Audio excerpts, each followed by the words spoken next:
தமிழ்நாடு காங்கிரஸ் இருக்கு இல்லையா? தமிழ்நாடு காங்கிரஸுடைய புதிய தலைவரா செல்வப்பிரந்தகை நியமிக்கப்பட்டிருக்காரு அப்படின்னே சொல்லலாம். ஸோ காங்கிரஸை பொறுத்த வரைக்குமே ஒரு மாநிலத்துடைய தலைவர் பதவி அப்படின்றது ஒருத்தருக்கு 3 வருஷம் தான் கொடுக்கப்படும். கே.எஸ். அழகிரி பார்த்தோம் அப்படின்னா 2019ஆம் வருஷம் தமிழ்நாட்டினுடைய தலைவராக தேர்ந்தெடுக்கப்பட்டிருந்தாரு.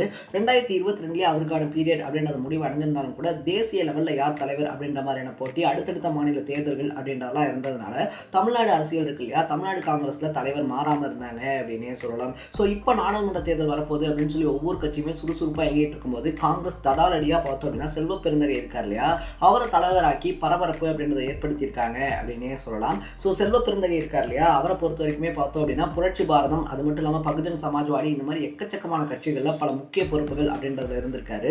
ஸோ இன்னைக்கு தமிழ்நாடு காங்கிரஸ் இருக்கு இல்லையா, அதனுடைய தலைவராக மாறி இருக்கக்கூடிய செல்வப்பெருந்தகை யாரு, அவர் எப்படி இவ்வளோ பெரிய இடத்துக்கு வந்தாரு, அது மட்டும் இல்லாமல் அதுக்கு அவர் என்னென்ன கஷ்டப்பட்டாருன்ற மாதிரி பல விஷயங்களை நான் நம்ம லாங்குவேஜில் தெளிவாக பேசியிருக்கேன். அதுவும் 8 மணிக்கு நம்ம சேனலில் அப்லோட் ஆகிடும். பார்த்துட்டு மறக்காம சேனலை சப்ஸ்கிரைப் பண்ணிக்கங்க.